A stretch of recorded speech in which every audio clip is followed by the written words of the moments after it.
we go. Welcome back to the final segment of Tim Thiesen Live. My guest today is Bruce Thiesen from the Clovis Veterans Memorial District in Clovis, and he's heading up all the activities in the Clovis School District there. And Bruce, tell us a little bit about your American Legion experience and what you've been doing in the past, and then we're going to go to some current event issues. Very good.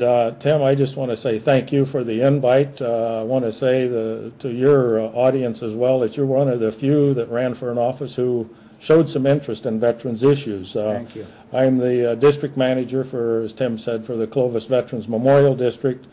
This district area, if you look on a map, would cover the same area that the Clovis Unified School District is involved in the north and eastern Fresno area. I'm also past National Commander of the American Legion, 1993-94, and former Secretary of Veterans Affairs for the state of California, serving with Governor Davis. And of course, then when the recall went into effect, the opening of the Clovis Veterans Memorial District, and still network on behalf of veterans across the country and throughout the state of California. Some of the issues that Tim would like to talk about want to make sure that veterans are involved with veterans organizations because through strength, as you know, gives you some power to take care of those legislative issues that pertain not only to veterans, but strength through numbers is what the politicians look at, and we want to make sure that the veterans' voice is heard, and through your veterans organizations, whether it's American Legion, VFW, DAV, AMVETS, and about 105 veterans organizations who are federally chartered across the country, give them the opportunity to have your membership should you see fit. Well, Bruce, that's just a kind of a hot button issue. And I really found out when I was running in the state Senate race is the veterans have become a pawn for a lot of politicians, and it's a crying shame. Our veterans and these men and women, past and present, have sacrificed so much. Those that didn't give their lives for the cause of freedom. So you and I can sit here today and talk freely and openly and express our views. They're preserving that right every day. And there's a class of disabled veterans coming home every day now from Afghanistan and Iraq.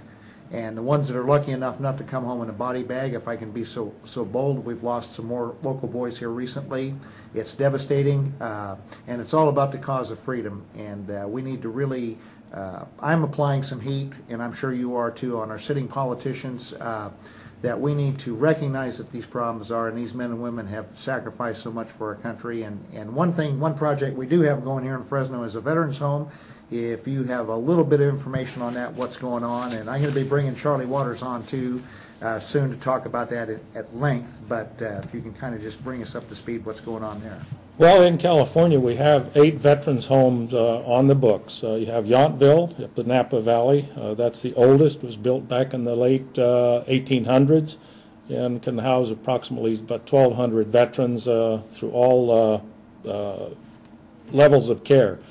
You've got Barstow was second. Chula Vista is in the San Diego area.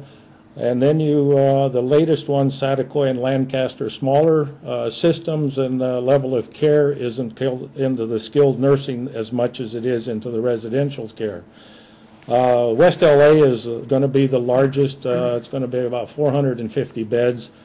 Mostly to the skilled nursing. And when I say that, it's because it's on the same ground as one of the largest VAs in the nation. There at the 405 and Wilshire Boulevard interchange on grounds that was set aside for the use of veterans many, many years ago. Of course, then, as Tim alluded to, is we've got Fresno. Fresno should be completed by the end of 2011, and the occupancy probably started, if not early January through the spring of 2012. And then, of course, the last one to be completed will be Redding, which is the completion date is in 2012, mid-2012, with occupancy later on in the year. So as you can see, and what I've read with the budget that Governor Brown has put together, he hasn't taken away from the general fund of the Department of Veterans Affairs so that the California Department of Veterans Affairs could staff the hospitals and make sure that we have the staff to staff the facilities when they're completed and then take in the residents. We have many veterans who will be utilizing not only the veterans homes around the state, but have been waiting for these. California is, because of the number of veterans we have that are in need of veterans home facilities, such as we're building, carried a priority with the funding from the federal government. And we were lucky enough to get X number of dollars, millions of dollars set aside, which would be about 65%, 66% federally funded, and then the 33% from the state. And we've had favorable action by both the legislature, the Senate, and the Assembly when these would come before them. But we want to make sure that nothing is taken away from the veterans, as Tim said. We put veterans in harm's way every day in approximately 120 countries around the world. To our everyday read, it's the Afghan-Iraq war veteran that we are concerned about, but we've got many veterans that are coming home, coming back and retiring that are Vietnam veterans. I would like to say to those that served in Vietnam and were maybe exposed to Agent Orange, they need to get into the VA system, get checked, because many of the cancers and diabetes that are affecting some of those veterans that served at that time need to be taken care of by the VA. Some veterans are a proud group.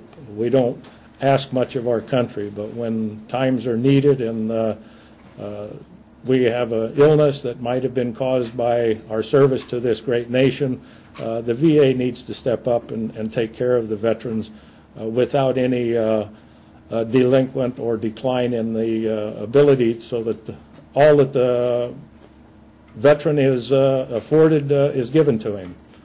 Absolutely, and yeah, this is just a subject near and dear. My oldest sister Julie just retired from the Veterans Hospital here in Fresno as a nurse practitioner after 30 years of service there, and it's a very, very important function of our government. I'm really a free markets guy, smaller government guy, but right.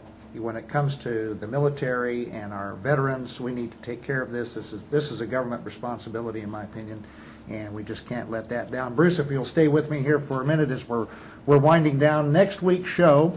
On the 26th, we're going to have Manish Ghai. He's a realtor from Fresno, a friend of mine. He's also a commentator and has a Punjabi radio show, and he's going to be on with us in the real estate segment next week.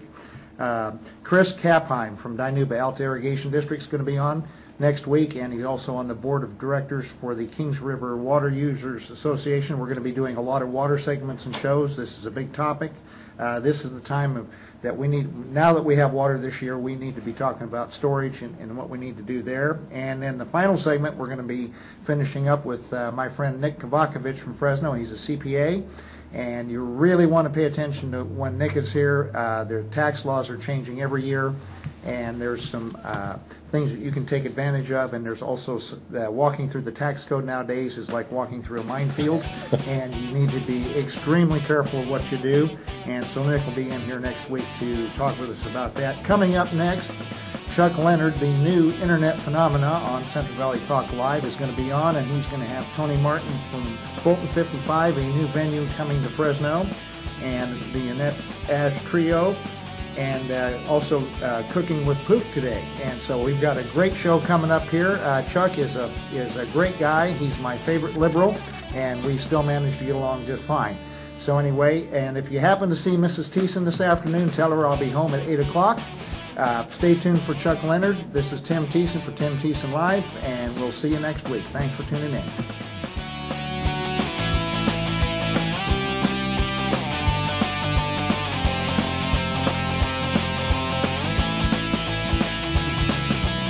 Central Valley Talk.